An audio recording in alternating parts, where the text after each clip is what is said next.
शास्त्र के अंदर परमपिता परमात्मा प्रभु महावीर ने प्रत्येक जीव की रक्षा करना ही एक तरह से धर्म, यानी हमारा धर्म हर जीवों को मैत्री भाव से देखना, हर जीवों की रक्षा करना, हर जीवों पर दया भाव रखना, हर जीवों की अहिंसा रूप में पालना करना ही।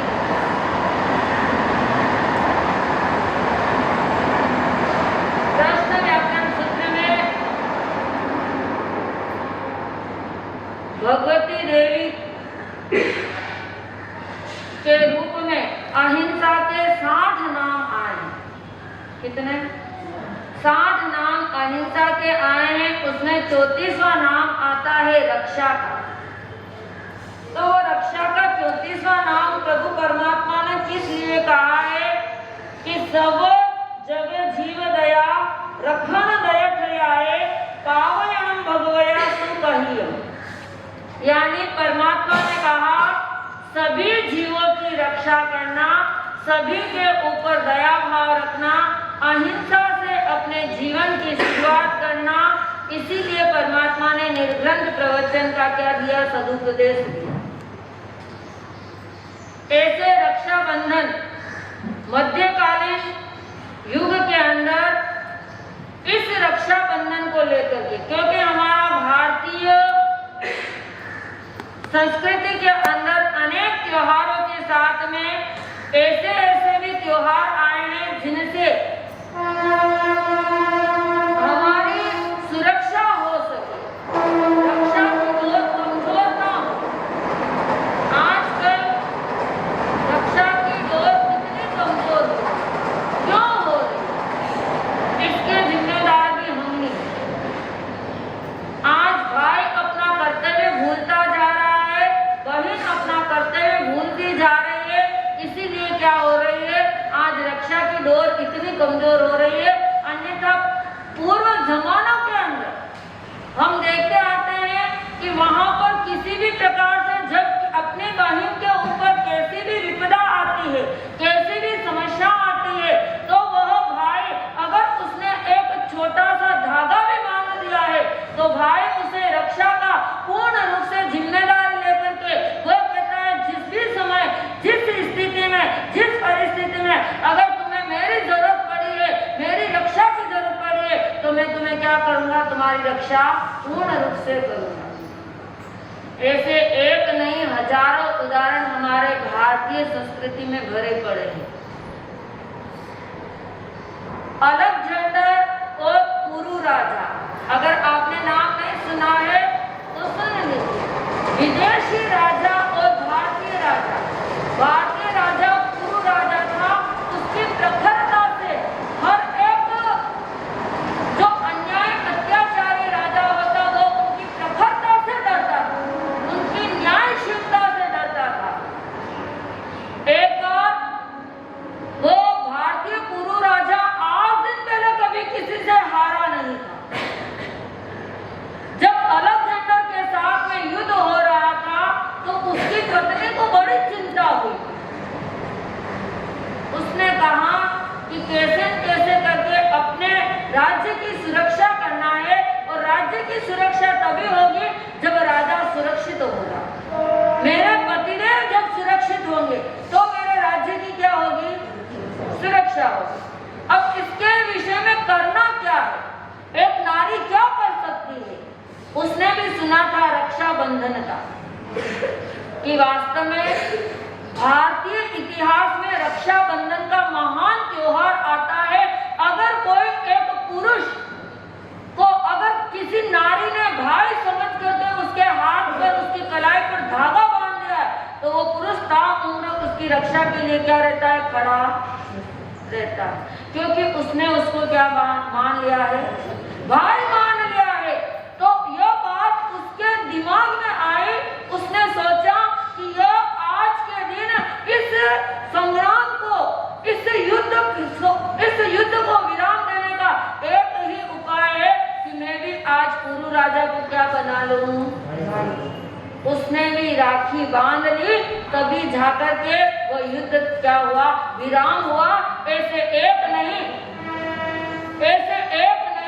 कर्णावती का भी उदाहरण हमारे मेवाड़ की उस महान वीरांगना को देख लीजिए, जहां पर उसके उस युद्ध के अंदर बाबर के द्वारा उसका पति क्या हो गया, राणा सांगा, युद्ध में घायल हो गए, युद्ध में अपने प्राण त्याग दिए।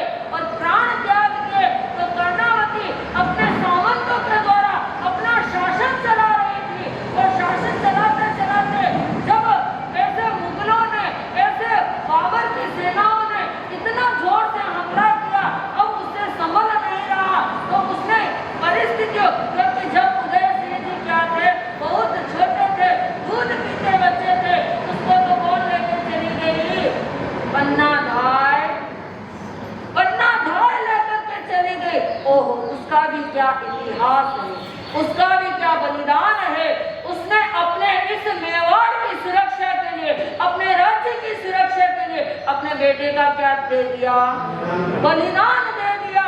तो उस राज्य को, यानी आने वाले राजा, भविष्य के राजा, उत्तराधिकारी, उस राजकुमार को बचाने के लिए अपना कितना बड़ा बलिदान किया था। पर लेकिन कर्णावती ने सोचा बच्चा बहुत छोटा है, अब क्या किया जाए। उसने तुरंत हुमायूं को क्या भेजी थी, एक कच्चे धागे की राखी बना करके, मैं आज से तुम्हें अपना भाई मान रही हूँ, तुम मेरी इस राखी का मान रखना, तुम इस बहन की लाज रखना, तुम जहाँ कहीं पर भी हो अति शीघ्र क्या करो, इस मेवाड़ देश में आओ और उनसे क्या करो, मेरी तो सुरक्षा करो और उनसे मुकाबला करो। एक कच्चे धागे का कितना बड़ा मान रखा था ये तो। और अभी अभी हमारे राणा प्रताप की बात देख लीजिए, जहां पर दुर्गावती ने अपने भाई को मुंह बोला भाई माना था, मात्र मुंह बोला भाई, सगा भाई नहीं था, मुंह बोला भाई माना। और भाई मानने के साथ में जब ऐसी परिस्थिति आ गई, जब ऐसी समस्या आ गई, दुर्गावती की बहन को अकबर क्या लेकर चला गया, फंसा दिया। क्यों फंसाया, क्योंकि मेवाड़ बड़ा शूरवीरता का माझी कहलाता है। मेवाड़ किसी से हारने वाला नहीं, यह अपनी आन बान शान की सुरक्षा स्वयं करना चाहता है। भले उसके पास तोपे नहीं है, भले उसके पास बंदूकें नहीं है, भले वो क्या नहीं करता है, अंग्रेजों जैसे क्या नहीं साधन का उपयोग नहीं करता है, फिर भी वो हर समय क्या करता है, जीतता है। और लेकिन मुझे तो मेवाड़ पर भी क्या करना है, शासन करना है, आधिपत्य करना है। तो यह न प्रकार है, हम भी कहते सीधे हाथ से, अगर सीधे अंगुली से घी ना निकले तो क्या करना चाहिए। और वो तो क्या थे, मुगल थे, तो उनको तो ये कला पहले से ही बहुत, यानी जन्मजात से ये कला उन्होंने अपने खून में बिठा रखी थी, रग रग में बिठा रखी थी कि कहीं पर भी हमें तो न्याय चाहिए ही नहीं, हर तरह से अन्याचार से ही काम क्या करना है। तो उसने उसकी बहन को क्या कर दिया, अपहरण कर लिया, अपनी बहन को उसके जेल में क्या कर दिया, कैद कर दिया। और जो ही जब महाराणा प्रताप को जब इस बात का मालूम हुआ, तो तुरंत अपनी बहन की सुरक्षा के लिए ऐसी महान विशाल मुगलों की सेना से भी लड़ने को क्या हो गए, तत्पर हो गए। ये रक्षाबंधन, ये एक छोटे से धागे का पवित्र रिश्ता होता है। कृष्ण और द्रौपदी को भी देखा, जब कृष्ण ने शिशुपाल का वध किया था, उस समय सुदर्शन चक्र से उनकी अंगुली पर क्या आने लगे, खून आने लगे। इधर द्रौपदी ने देखा, ओहो कृष्ण के क्या आ रहे हैं, खून आ रहे, अपनी साड़ी का पल्लू एक चोर निकाला और कृष्ण की अंगुली पर क्या कर दिया। तब कृष्ण ने कहा, पांचाली, द्रौपदी, तूने अपना चीर फाड़ करके मेरी अंगुली पर लपेटा, मेरी अंगुली के खून तू नहीं देख सकी, उसकी सुरक्षा के लिए तूने अपना चीर फाड़ दिया। इस चीर के एक एक धागे का मैं ऋण कैसे चुकाऊंगा। तब कहा कि जब समय आएगा तो इसका भी क्या हो जाएगा। और देखा था महान कौरवों की सभा के अंदर, महान ऐसे बड़े बड़े महात्माओं की सभा के अंदर, जब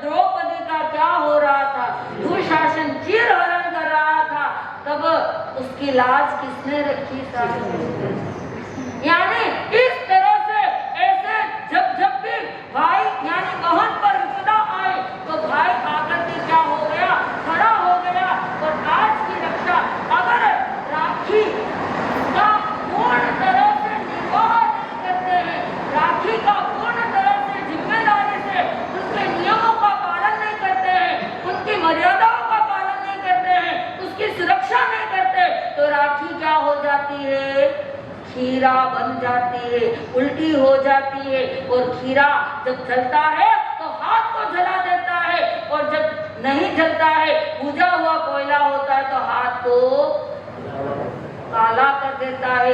तो आज हमें क्या करना है, इस विषय में किसी ने अच्छी तरह से लिखा है, कहा है कि कैसे, क्योंकि धर्म तो हमारा सुरक्षा कवच है और यह रक्षाबंधन भी हमारा धर्म का पवित्र बंधन है, धर्म की सुरक्षा करने वाला है।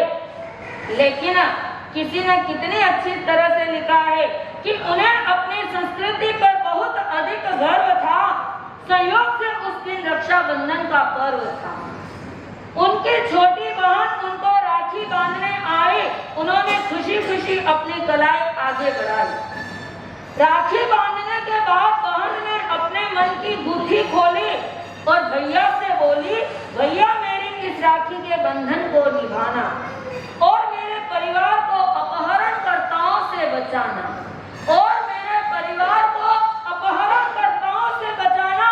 इतना सुनते हुए बोले, बहन तू जो चाहे तो मैं तेरे लिए आकाश से सारे तारे तोड़कर तेरे कदमों में रख दूं, सारी दुनिया को तेरे कदमों में बिठा दूं, मगर मैं इतना बड़ा रिस्क नहीं ले सकता हूँ। कैसा कि इतना कहकर उन्होंने राखी खोलकर बहन के हाथ में थमा दी, बहन को लौटा दी। तभी बहन ने अपनी चूड़ियां उतारकर भाई के कलाई में पहना दी। आज दुनिया में यही हो रहा है। आज हमारा इतना पवित्र यह पर्व इसी दिशा की ओर बढ़ रहा है। जरा विचार करना होगा, अगर ऐसा ही करते रहेंगे तो ये रिश्तों की डोर कभी मजबूत नहीं हो सकती है, दिन प्रतिदिन ये कमजोर ही होती जाएगी। रक्षाबंधन का शुभ अवसर अद्भुत रीत निभाई है। धन्य है भाई बहन सभी वो जिसने प्रीत निभाई है, धन्य है भाई बहन सभी वो जिसने प्रीत निभाई है। धन्य है रानी सुंदरी बहना भाई को उपदेश दिया, धन्य है रानी सुंदरी बहना भाई को उपदेश दिया, बाहुबली को जागृत करके पावनतम संदेश दिया। पवित्र स्नेह की गौरव गाथा जिन शासन में गाई है, धन्य है भाई बहन सभी वो जिसने प्रीत निभाई है, धन्य है भाई बहन सभी वो जिसने प्रीत निभाई है। स्वप्न संजोया मुंबई वासी ने गुरमी विजय लता जी का चातुर्मास मिले, मेवाड़ भवन का पावन आंगन गुरु भक्तों की आश मिले। सिकंदराबाद और दक्षिण प्रवास में धर्म की ध्वजा से अनेकों पर उपकार किया। विजयलता जी गुंडी मैया ने आज्ञा को सहर्ष स्वीकार किया। आज का पावनतम शुभ अवसर सभी को खूब बधाई है। धन्य है भाई बहन सभी वो जिसने प्रीत निभाई है, धन्य है भाई बहन सभी वो जिसने प्रीत निभाई है। त्यागियों को हृदय से किया जाए उसे वंदन कहते हैं, त्यागियों को हृदय से किया जाए उसे वंदन कहते हैं। जिसकी महक से शीतलता मिले उसे चंदन कहते हैं, जिसकी महक से शीतलता मिले उसे चंदन कहते हैं। यूं तो बहुत से बंधन होते हैं जगती तल पर, यूं तो बहुत से बंधन होते हैं जगती तल पर। भाई बहन की पवित्रता को रक्षाबंधन कहते हैं, भाई बहन की पवित्रता को रक्षाबंधन कहते हैं। ऐसी पवित्रता के साथ में बने सहारा बेसहारों के लिए, बने किनारा भ्रमित नावों के लिए, जो जिए अपने लिए तो क्या जिए, जी सके तो जिए हजारों के लिए, जी सके तो जिए हजारों के लिए। ऐसी महान इस रक्षाबंधन का तो बहुत बड़ा इतिहास है। तो हमारा जैन धर्म इस इतिहास को कैसे बचाया है, जिन शासन की रक्षा कैसे हुई है, किसने इस धर्म की सुरक्षा की है, इसका सारा वृतांत तो गुंडी मैया ही आपको समझा सकते, बता सकते हैं। मैं अपने भाव को यही विराम देती हुई आज के इस रक्षाबंधन पर सभी भाइयों को मैं अपनी ओर से बहुत बहुत बधाई शुभकामना प्रेषित करती हूँ। इसी भाव के साथ अपने सबको विराम देती हुई आपके समक्ष परम पूजा पूर्णिमा अपनी अमृतमय वाणी के द्वारा किस तरह से आपको रक्षा स्वागत कराते सुनने से पता चलेगा। जय गुरु प्रेम हमारी भारतीय संस्कृति में 3 प्रकार के त्योहार आते हैं। पहले लौकिक, लोकोत्तर और राष्ट्रीय पर्व। पर्व का मतलब परिवर्तन, हमारे जीवन को परिवर्तन देवे ऐसा होता है पर्व। अब ये पर्व 3 प्रकार के हैं। लौकिक पर्व जो आप सुख साधनों के साथ स्थानक मन आकर के सामायिक स्वाध्याय धर्म ध्यान न करके बाहर खाना पीना मौज मस्ती के साथ मनोरंजन के साथ जो पर्व मनाए जाते हैं वो लौकिक हैं।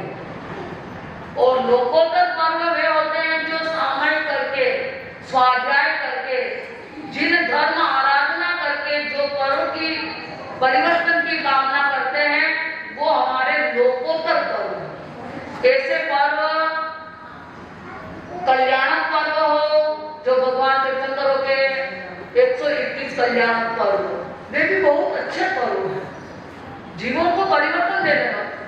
फिर पर्युषण पर्व है, संवत्सरी महापर्व है, ये क्या नाम है तिथि पर्व है, ये सब हमारे जैन धर्म से जुड़े हुए हैं और जैन धर्म से हमारे को बहुत बड़ा आत्मिक कल्याण का मार्ग देने वाले हैं।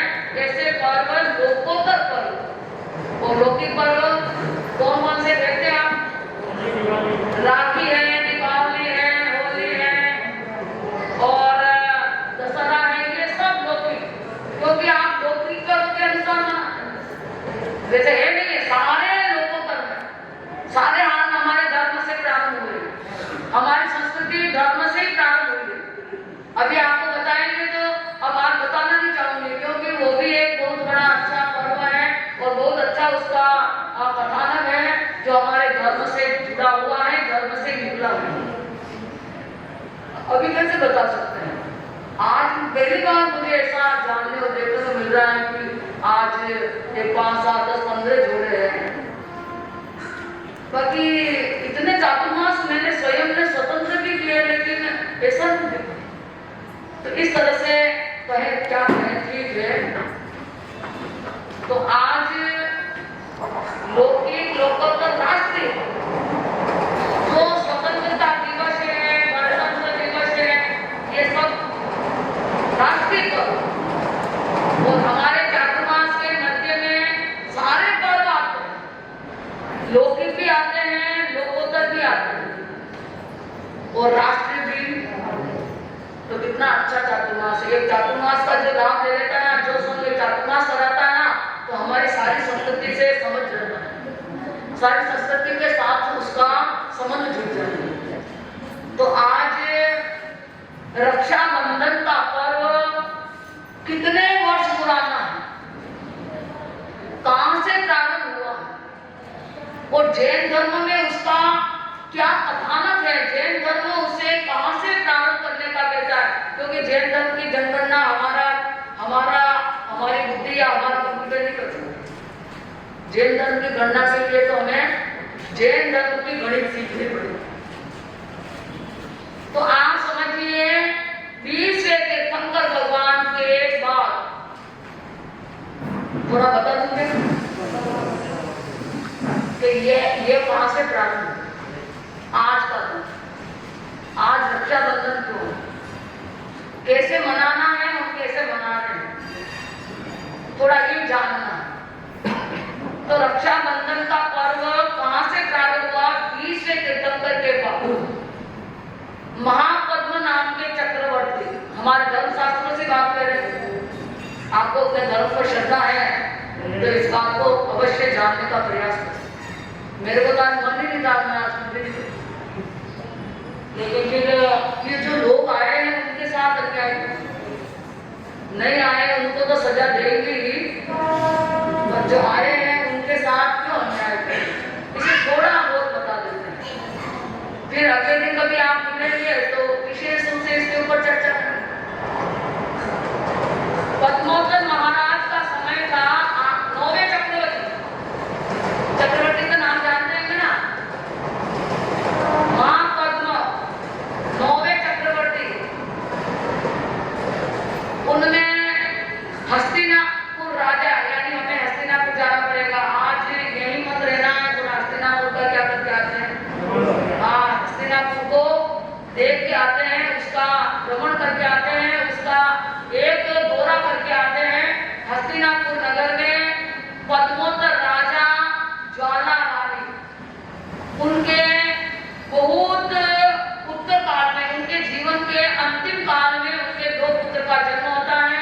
पहला पुत्र विष्णु कुमार, नाम तो अब जानते हैं, दूसरा महापद्म। जब आप देखते हैं कि पद्मोदर राजा, उन्होंने अपने जीवन काल के अंतिम में जब पुत्र को प्राप्त किया तो कितनी प्रसन्नता हुई होगी। वो प्रसन्नता हम आज अनुभव भी नहीं कर सकते। हमारा मन भी इतना स्वच्छ और इतना अच्छा नहीं है कि उसकी प्रसन्नता का हम आनंद ले सकें। कितने प्रसन्न हुए, और जितने प्रसन्न हुए उतने प्रसन्न रहे। पुत्र जन्म पर जितने प्रसन्न हुए उतने प्रसन्न रहते हैं पुत्र के बाद।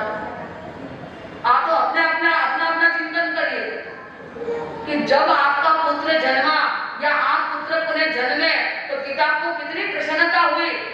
आगे जब तक वो पुत्र रहता है, हम उसके साथ रहते हैं, तो कितनी प्रसन्नता रहती है। नहीं सुन रहा। लेकिन पद्मोदर राजा जितने प्रसन्न नहीं हुए, उससे भी अधिक प्रसन्नता उनके साथ जीवन का। पुत्रों को देख करके उनको इतनी प्रसन्नता रहती कि शायद मेरे पुत्र हैं, इतना गर्व। आज आप अपने पुत्र पर गर्व कर सकते हैं। आज आपको अपने पुत्रों पर गर्व है।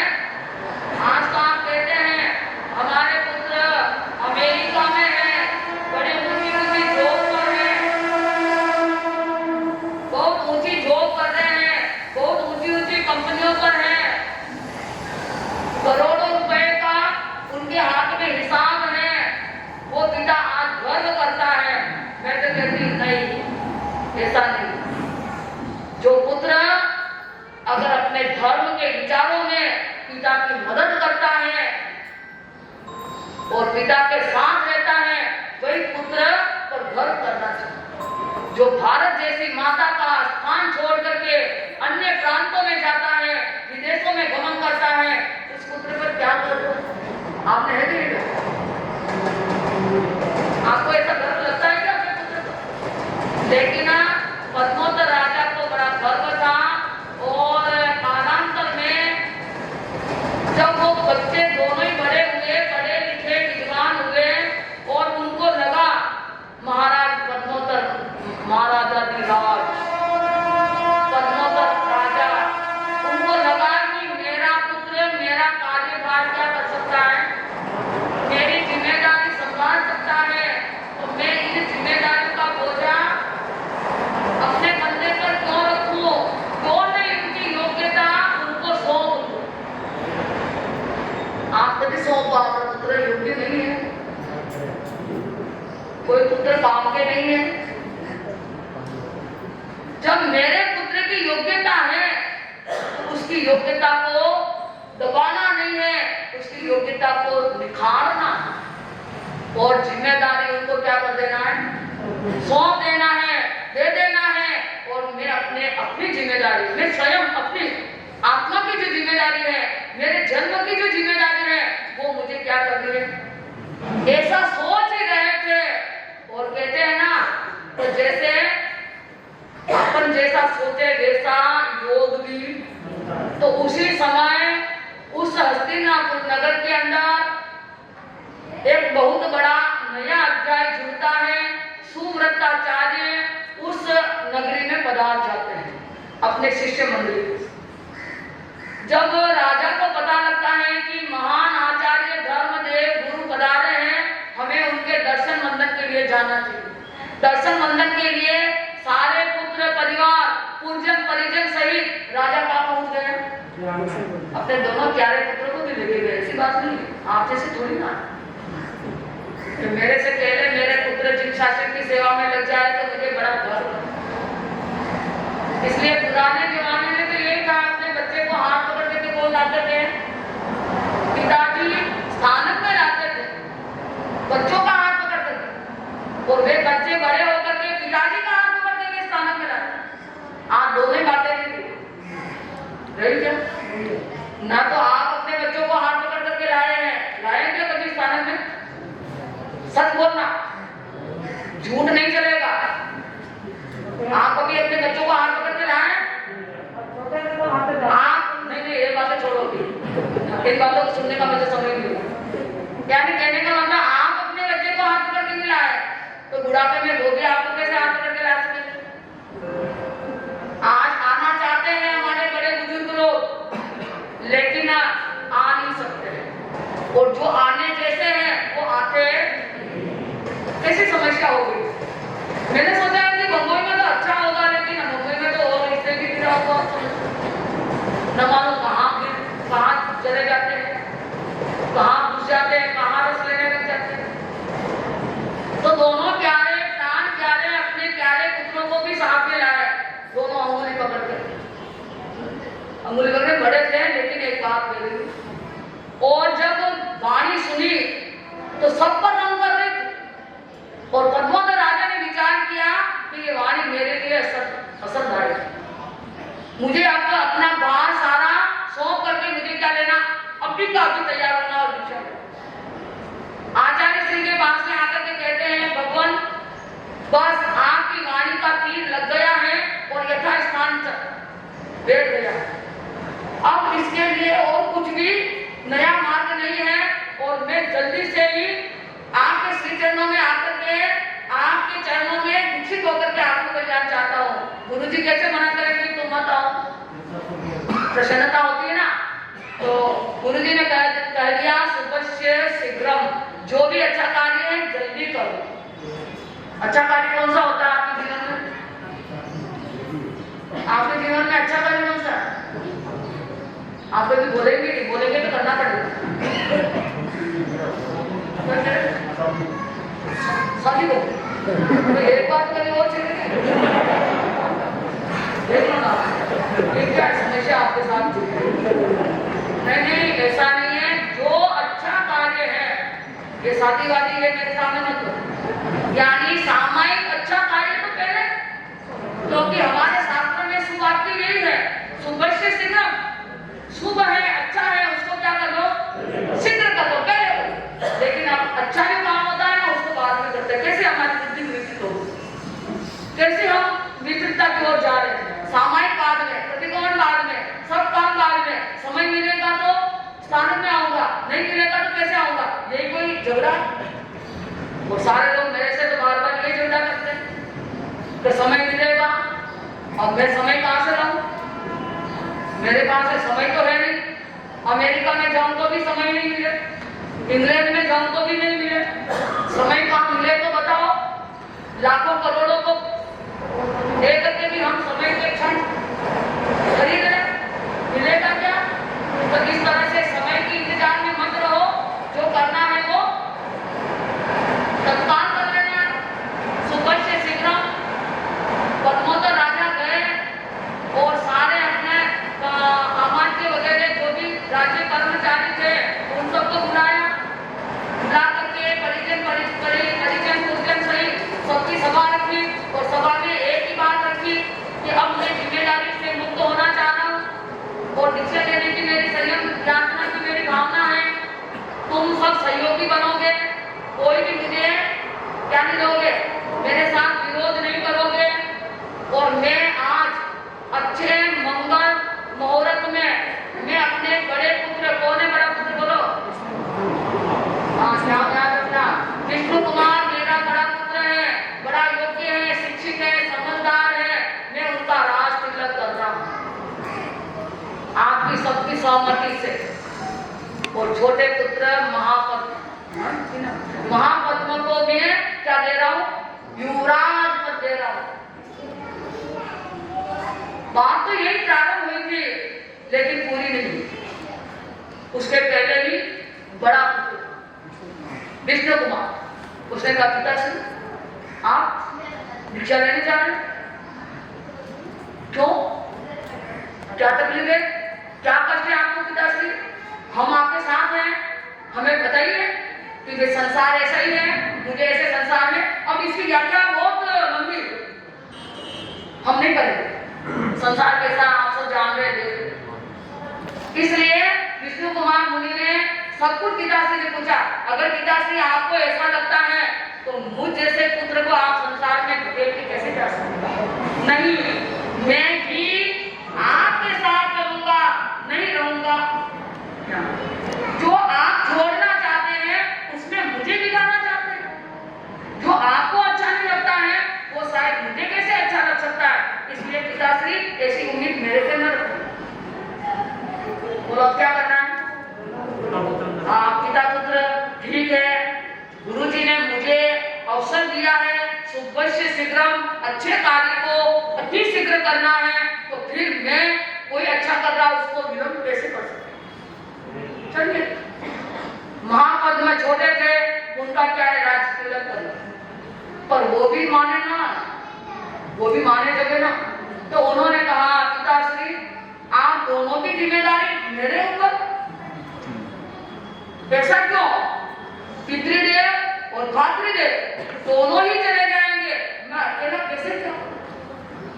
तो पिताश्री ने कहा तुम अगर पिता के सुख के साथ जुड़ते हो तो तुम्हें ये सारा सब कुछ, तुम्हारा भविष्य तुम सोच लो, तुम अपने आप को जान लो, क्योंकि वो चक्रवर्ती है और पहले तुमको ये सारी साधना करनी पड़ेगी। इसलिए ये सब कुछ तुम्हें ही स्वीकार, बाधक नहीं बनोगे, सहयोगी बनोगे।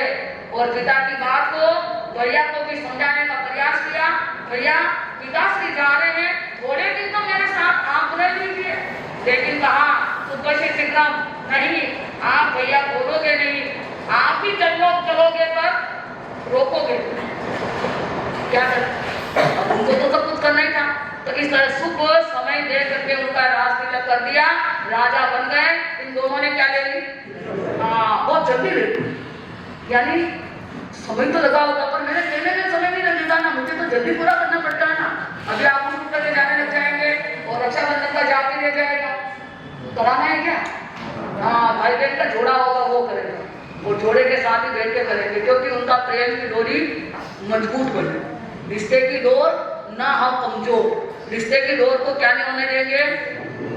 पर आप ही देख लो, हो रही नहीं हो रही, चांदी की राखियां बांधो न सोना की बांधो न चाहे कितनी भी बांधो, पर रिश्तों तो रहो ही नहीं। आज सब अपने सगे भाई बहन को छोड़ करके दूसरे भाई बहन तैयार कर, वो मुंह देख रहे हैं अपने भाई बहन और मुंह बोले भाई बहन अपने साथ जुड़ रहे। बोलो आज क्या हो रहा है? आज आप क्या कर रहे हैं अपने परिवार के साथ, अपने भाई बहनों के साथ, अपने पुरखों के साथ, अपने परिजनों के साथ अपन क्या कर रहे हैं? जरा स्वयं को ही ढूंढना होगा, स्वयं को खोजना होगा कि वास्तव में मैं सही हूँ क्या? आज इसके विषय में ध्यान देना। हाँ चलिए, दोनों ने दीक्षा लेकर के पिता पुत्र, दोनों पिता पुत्र को पिता पुत्र नहीं मानते। हम अब कौन बन गए? साधु बन गए हैं, दीक्षा ले रहे हैं। अब हमारा संबंध पिता पुत्र नहीं, हमारा संबंध साधु साधु है, साधु गुरु भाई, साधु गुरु भाई, ऐसे ही रहेगा ना। इस तरह से दोनों ने इतनी महान त्याग तपस्या और साधना की और पद्मोत्तर राजा मुनि जो हुए थे, अति शीघ्र ही 4 गंगाती कर्म, जानते हो गंगाती कर्म? गंगाती कर्म थोड़ी है,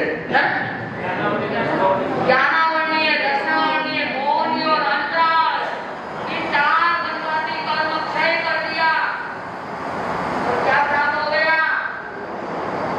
कहीं तो प्राप्त भी हो, केवल ज्ञान, केवल दर्शन प्राप्त हो गया और गंगाती कर्म क्षय हो गए।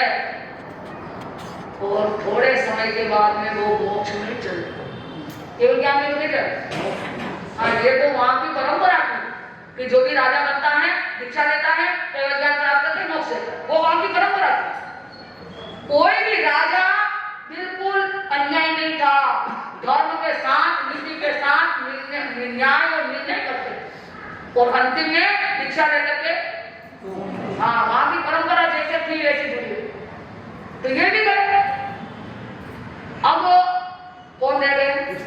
विष्णु कुमार मुनि अनेक प्रकार की तपस्या करते हैं, बहुत तपस्या करते हैं और तपस्या करते करते उनको 28 प्रकार की लब्धियां प्राप्त हुई, सिद्धियां सारी प्राप्त।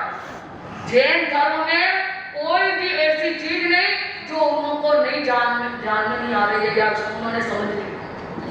तपस्या से न मालूम क्या क्या उन्होंने प्राप्त किया।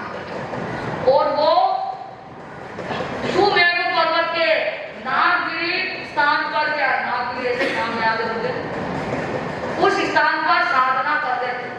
इस बीच में एक तीसरा अध्याय प्रारंभ होता है कथा का। उस बीच में हस्तिनापुर नगरी में बीच में क्या हुआ, बहुत माथा बोली इसमें, इतना कह नहीं सकते। वही सुव्रताचार्य पुनः उसी नगरी में पधारे, उसी नगरी में पधारे। उस समय न मालूम पद्मोत्तर राजा यानी महापद्म चक्रवर्ती के पद के साथ चल रहा था, लेकिन किसी कारणवश जैसे आचार्य पधारे चातुर्मास चल रहा था। आज कौन सा दिन है? श्रावण शुक्ला रक्षाबंधन नहीं था, आज कोई पूर्णिमा का दिन था। और जब आचार्य देव पधारे थे, उनको उन्होंने देख लिया। किसने? उस नमूजी उनका जो प्रधान था। इसमें पहले क्या हुआ, जैन धर्म पर घृणा करता था, नफरत करता था, नास्तिक था। किसी तरह से जैन धर्म पर कोई दाग या कलंक लगाने वाला था।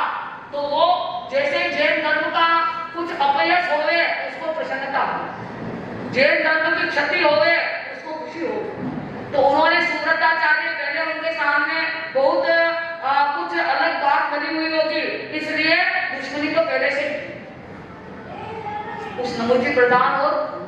तो उन्होंने अपना एक ऐसा कार्य हासिल किया जिससे प्रसन्न होकर के महापद्म चक्रवर्ती ने उसको वरदान दिया कि तुम ये काम करोगे तो तुम मन चाहा तुम्हें क्या होगा।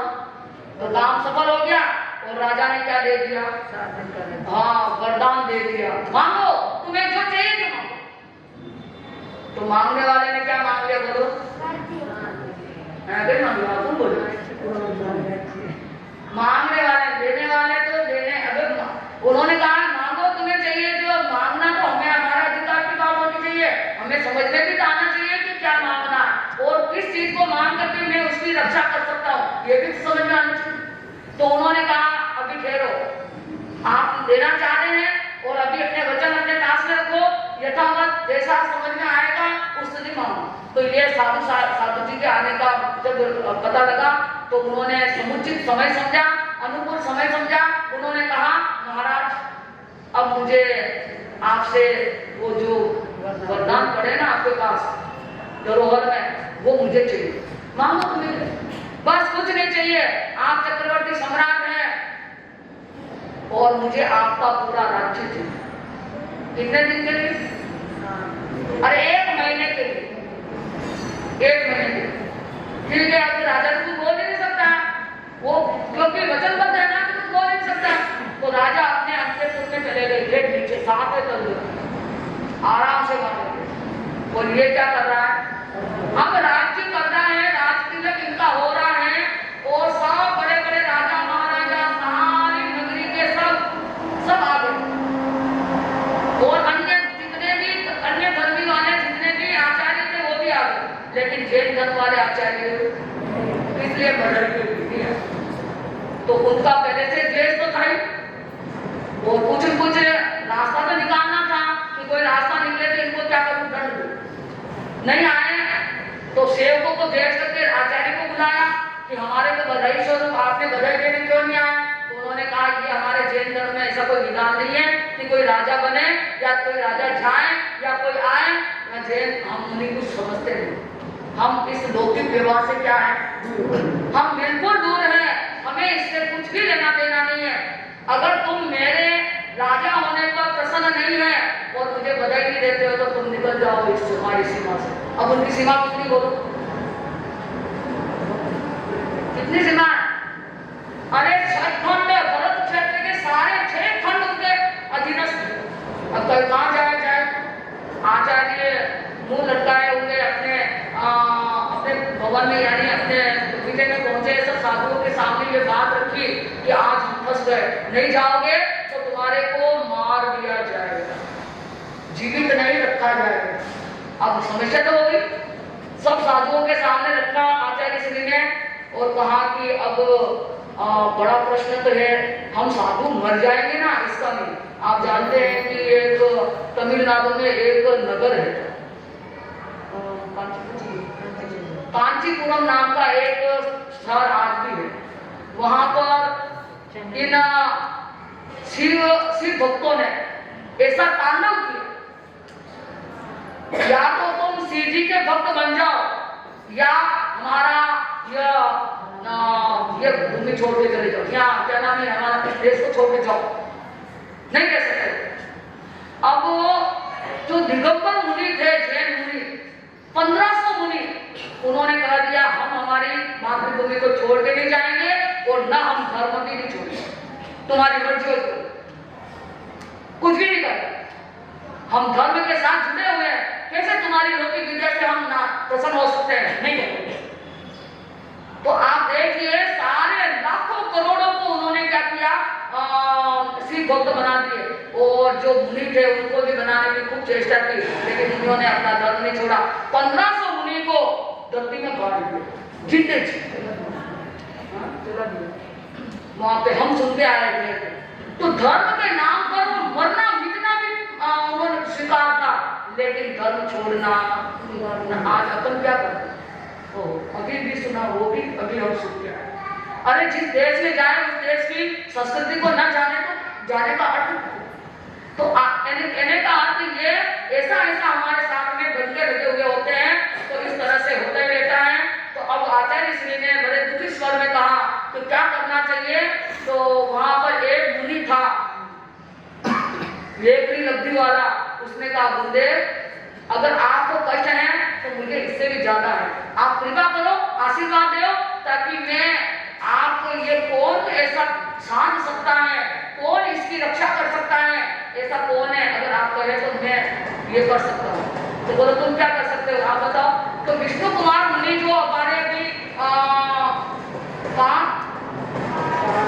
यहाँ भी सुमेरु पर्वत पर साधना कर रहे हैं, वो सुमेरु पर्वत से ऊंचा, सबसे ऊंचा, अगर वो आ जाए तो बचा सकते हैं हमारे धर्म को और हमारी रक्षा कर सकते। तो उस मुनि ने कहा वेकरी लंबी मेरी इतनी लंबी नहीं है कि मैं जाकर के आ सकता हूँ, बोल उनको सूचना दे, तुम जा सकते हो तो जाओ और करो रक्षा अपने धर्म की, करो जिनशासन की रक्षा, जा सकते जाओ, फिर तो बाद में आने की विद्या तो उनके पास बोल जाए। अब वो उसकी लब्धि थी, गुरुदेव की आज्ञा से कभी भी लब्धि प्राप्त करने का अधिकार देता है जैन धर्म, लेकिन उसका उपयोग लेने का अधिकार नहीं देता। जैन धर्म नहीं कहता है कि उसका उपयोग प्राप्त कर सकते, अपने पास रख सकते हो सुरक्षित, लेकिन गुरु की आज्ञा से उनका उपयोग लेने का भी उनको क्या मिला, अवसर मिला कि वो एक जान के ऊपर एक थप्पड़ ऐसा रखा और उड़ गया, और ढेर कहाँ पहुंच गए। हाँ, और कह दिया जो भी बात हमारे सामने घटी हुई है संक्षिप्त में उसको बात बता दिया, और उपयोग लगाया विष्णु कुमार मुनि ने, और कहा अभी चलता हूँ, और सीधा एक क्षण में कहा आचार्य श्री के पास में, गुरुदेव क्या कष्ट है, मुझे आपने बुलाने के लिए भेजा, कोई देख लो तुम्हारी नगरी में साधुओं का क्या मिल रहा है, बहुत कष्ट हो रहा है, आप कृपा कीजिए, मैं जब तक हूँ तब तक मुझे मेरी योग्यता के अनुसार आदेश दीजिए, मैं सब कुछ करने में समर्थ हूँ। साधु की सुरक्षा के लिए तुम जो चाहे वो करो, पर कुछ होना चाहिए ऐसा नहीं। अब आप विष्णु कुमार मुनि संक्षिप्त में कह रही हो, जल्दी से कहाँ चले गए, नमोजी प्रधान के पास, बोलो तुम क्या चाहते हो। अरे मैंने तो सबको निष्कासित कर दिया,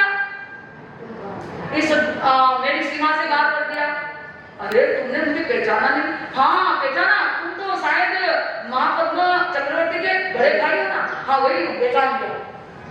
तो सबको निक्षादित किया, पर मेरे को यहाँ आना पड़ा। हाँ आप आए तो आप भले ही रहे, आपको रहने के लिए स्थान मिलेगा। बोलो कितना स्थान दो? हाँ वो अभी तो थोड़ा आपको ध्यान ना है। हाँ कितना स्थान दोगे? तुम जितना मांगोगे, मुझे ज्यादा नहीं चाहिए। 3 पे जगह दे दीजिए। 3 पे उस समय 3 पे जगह उन्होंने दी। ये तो इसमें लंबी कहानी है, अगर 3 पे जगह दी उसको उन्होंने एक क्षण में अपना 1 योजन का क्या बनाया? हाँ फिर गद्दी है ना, वेद रूप से 1 योजन, और 1 योजन का क्या है बोलो? 1 योजन का जगह, 1 लाख योजन का जगह, इतना बड़ा शरीर बना दिया। 1 पेड़ तो रखा जम्बूद्वीप की जगती पर, दूसरा का हिम्मत पर, और तीसरा पेड़ तो कहाँ रखो? 3 पेड़ जगह दी है। और वचन आप चूक नहीं जाए, आपका वचन तो चक्रवर्ती जी ने पूरा किया, लेकिन आपने जो वचन दिया वो पूरा करो। थर थर कांप रहा है, हाय रे इतना विशाल शरीर देखते ही डर लगता है, अब क्या करूं? थर थर कांप रहा। और तीसरा पेड़ कहाँ रखूं? या तो माफ कर दे हमारे जैन मुनियों को सबको, या फिर तेरे को समाप्त कर दूं। मैं अभी रखूंगा 1 पेड़ तेरे सिर पर, तू साथ ही पाताल में चला जाएगा। बोलो क्या? इस तरह से सब कुछ हुआ और पूरी धरती कंपायमान हो गई, हिलने लग गई, सारे झाग गए। और रसातल के अंदर 7वें सुरंग में, 7वें तलगर में कौन बैठे थे? महापद्मा चक्रवर्ती। उनको भी पता लग गया कि कुछ तो हुआ अनहोना। वो भी आए और बार-बार क्षमा याचना मांग रहे। अरे मुनि जी क्षमा कर दीजिए, क्षमा कर दीजिए, अपना असली रूप प्रकट कर दीजिए, गलती मेरी है, मुझे माफ कर दीजिए। और उन्होंने बड़ी मुश्किल से माफ किया, उसको देश निकाला दिया और यथावत नगरी का संचालन किया। और उसके बाद में वो चक्रवर्ती महाराज दीक्षा लेकर मोक्ष में बना रहे। इधर विष्णु कुमार मुनि जब मुनि आचार्य स्थित के पास में आए कि बस अब सारे संकटों से आप सुरक्षित, आराम से अपने जो शेष दिन है चातुर्मास के आराम से रहे, अब आपको कोई खतरा नहीं। अब आप बताइए मुझे अब क्या करना है? प्रायश्चित तो लेना ही पड़ेगा। मैंने इतना बड़ा क्या किया साधना का, और इतना बड़ा मैंने लब्धि का उपयोग लेकर के बहुत बड़ा अपराध किया।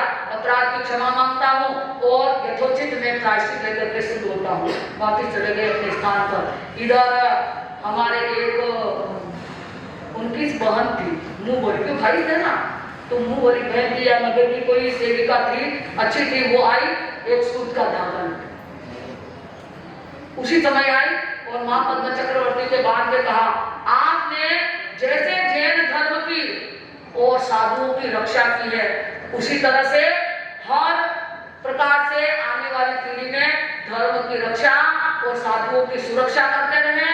और हर भाई बहन, वो भाई बहन का दादा बन गए, वो बहन बनकर के क्या करें? वही उसी दिन से हम क्या मना रहे हैं। तो देख लीजिए आज रक्षाबंधन तो कच्चे धागे से शुरू हुआ और आज कहाँ पहुंच गया? थोड़े दिन के बाद में तो हीरे की राखी में आ जाएगी। कच्चे धागे से प्रारंभ हुआ और जैन धर्म से सारे त्योहार निकले और हम मनाते कैसे? लोकोत्तर त्योहार है, मनाते हम आत्म सम्मान के साथ नहीं, हम सुख समृद्धि के साथ, दैहिक समृद्धि के साथ लौकिक रूप से मनाते हैं। तो ये हमारे जैन धर्म का प्रारंभ, हर त्योहार का प्रारंभ जैन धर्म से होता है। तो बहुत अच्छी बात है। आप अब इन बातों को तो सुन लिया है, लेकिन एक बात कहना चाहती हूँ, कोई भी भाई यहाँ खड़ा बैठा है, बहन बैठी है, तो भाई बहन के विरोध में कोर्ट में नहीं जाए और बहन भाई के विरोध में कोर्ट में नहीं खड़े हो। ये थोड़ा सा नियम आजकल है। जो भी भाई बहन आए और भाई बहन अगर समझते हैं भाई बहन नहीं आए हैं, वो भी अच्छा अगर ले लेंगे कि भाई हम भाई बहन के लिए कोई भी कितना भी नुकसान हो, बहन के लिए हम क्या नहीं करेंगे? कोर्ट में नहीं जाएंगे, हम स्वयं समझ जाएंगे। लाख रुपए का नुकसान हो, 10 लाख का हो, हम कमाने से पूरा हो जाएगा। बहन के विरुद्ध अगर खड़े होंगे कोर्ट में तो दुनिया में अपयश खेलेंगे।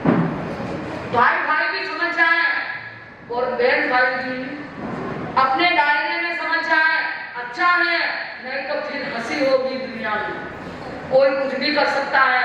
तो बहन भाई के विरोध में और भाई बहन के विरोध में कोर्ट में नहीं जाए। जो भी यहाँ पर भाई बहन बैठे हैं उन सबको विष्णु कुमार मुनि की साक्षी वो मां पद्म चक्रवर्ती और उस दिन की रक्षा करने वाले सारे मुनियों की साक्षी से, साधुओं की साक्षी से सबको पहचान करा दो। कराओ तो नहीं? हाथ जोड़ लो, जिसने हाथ जोड़े उसको बचकार है। कोर्ट में नहीं जाना, झगड़ा नहीं करना, झगड़ा करे तो भी मन में सोच लेना कोई बात नहीं, ये मेरी बहन है, ये मेरा भाई है। जब हम दोनों ही एक पेड़ से निकले हैं, झगड़ा करने से क्या बात है? जिन्होंने भी बचकार लेना है मन से जो भी अच्छे हैं वो बचकार लेना है तो ले लीजिए, वरना वापिस जाकर के लड़े वरने के गुदे की जाकर का समझो। हमारी बात समाप्त हुई है। अब कुछ समय के लिए जाप के लिए तैयारी कर लीजिए। बैठ भाई एक साथ बैठ करके खाली ज्यादा नहीं, 5 मिनट 10 मिनट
कच्ची डोरियों में बंधा है गहरा प्यार, यारी जिसमें थोड़ी और थोड़ी तकरार।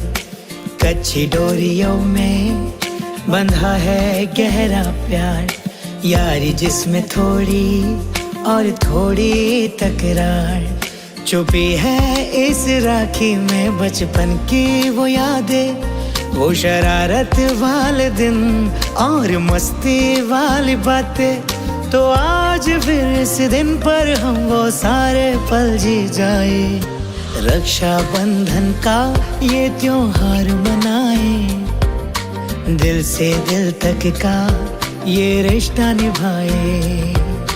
रक्षा बंधन का ये त्योहार मनाए, दिल से दिल तक का ये रिश्ता निभाए। हैप्पी रक्षा बंधन, हैप्पी रक्षा बंधन, हैप्पी रक्षा बंधन, हैप्पी रक्षा बंधन।